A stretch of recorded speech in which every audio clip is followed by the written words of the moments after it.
Salut à tous et bienvenue dans cette nouvelle édition de Tu tentes un truc. Tu ne prendras pas de vacances la semaine prochaine, on sera bien là la semaine prochaine. Quant à cette semaine, on se dirige tout de suite vers les deux matchs qui nous intéresseront. Et il y en a un qui est très bien. On y va tout de suite avec le premier match. Le premier match qui nous intéresse, il opposera samedi à 20 h dans le cadre de la Ligue 1 Conforama. À la 34e journée, il n'en reste plus que 5 d'ici la fin du championnat. Metz qui est 20e avec 25 points, à Caen qui est 15e avec 35 points. Metz est donc 20e avec 5 points de retard sur le premier non relégable. Metz est donc sur une belle série renouvelée puisqu'ils avaient enchaîné beaucoup de défaites et de matchs nuls. Mais là, sur les 5 derniers matchs, ils sont à une victoire, 2 nuls et 2 défaites. Mais le dernier match en date, avait lieu samedi dernier à Rennes et ils ont été s'imposer à la surprise générale sur le terrain du 5e. Donc c'est leur victoire qui va leur donner un surplus de morale, je pense, pour ce match. En face, on a Caen.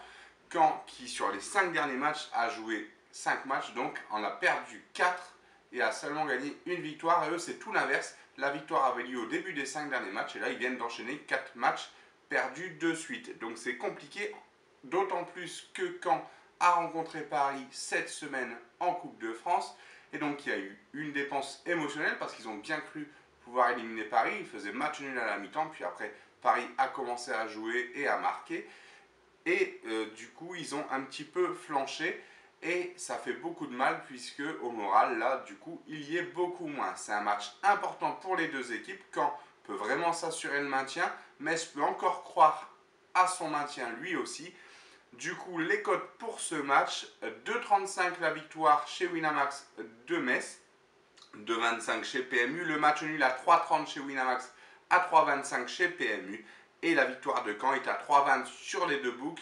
Alors, notre analyse rapide, Metz va beaucoup mieux, ça joue très bien, ils sont très efficaces dans les deux surfaces, que ce soit en défense ou en attaque, alors que Caen a beaucoup plus de mal, notamment en attaque, à marquer. Je pense pour ma part qu'il va y avoir un beau match nul entre ces deux équipes et que ça ne va pas faciliter la fin du championnat pour les deux équipes puisque Caen va certainement s'assurer le maintien petit à petit, mais vraiment c'est très difficile et Metz va peut-être caler dans la dernière ligne droite pour se maintenir. Enfin voilà, ça c'est notre analyse et on se dirige tout de suite vers le deuxième match. Et quel match!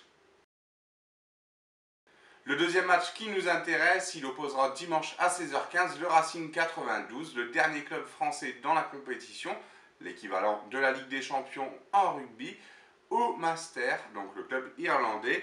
C'est une très belle opposition, ces deux équipes qui ont le même style de jeu, très rugueux, très physique, très peu de jeu sur les extérieurs, mais dans le centre, franchement, ils sont très physiques.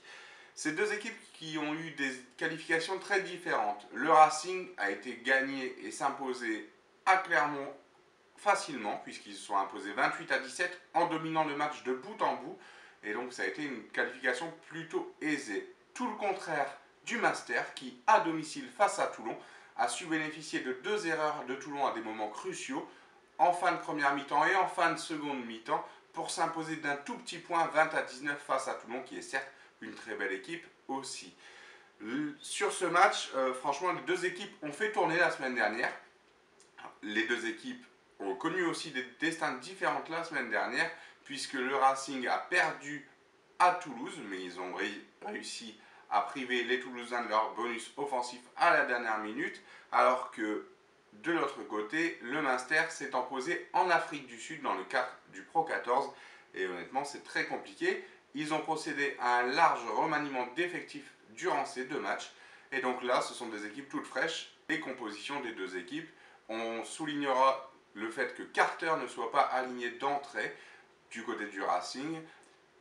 Avec Nakarawa en deuxième ligne. Nakarawa qui sait très bien se débrouiller et se dégager ses épaules pour transmettre le ballon plus facilement à ses coéquipiers. Qui monopolise l'attention de nombreux défenseurs.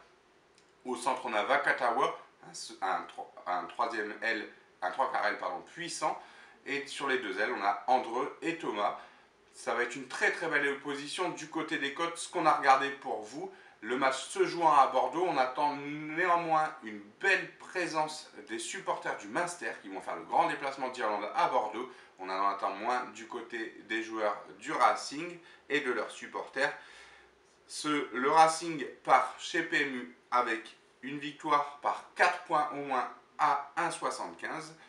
Alors que du côté de Winamax, le Racing est coté en sec à 1,55, la victoire dans le temps réglementaire, et par 5 points au moins à 1,72. C'est ce qu'on a remarqué pour vous et c'est ce sur quoi nous allons miser. Voilà, c'est tout pour cette semaine. Pas de vacances donc la semaine prochaine. On sera bien là au rendez-vous. N'hésitez pas à liker, à commenter, à nous suivre sur les réseaux sociaux, que ce soit sur Facebook, la Tude Family, ou sur Instagram, @tenteuntruc. Nous, on vous dit à la semaine prochaine. N'oubliez pas que le vendredi, tu t'es permis. On se dit à la semaine prochaine. Donc, bon gain, bon match, bon week-end bien ensoleillé. Et salut à tous!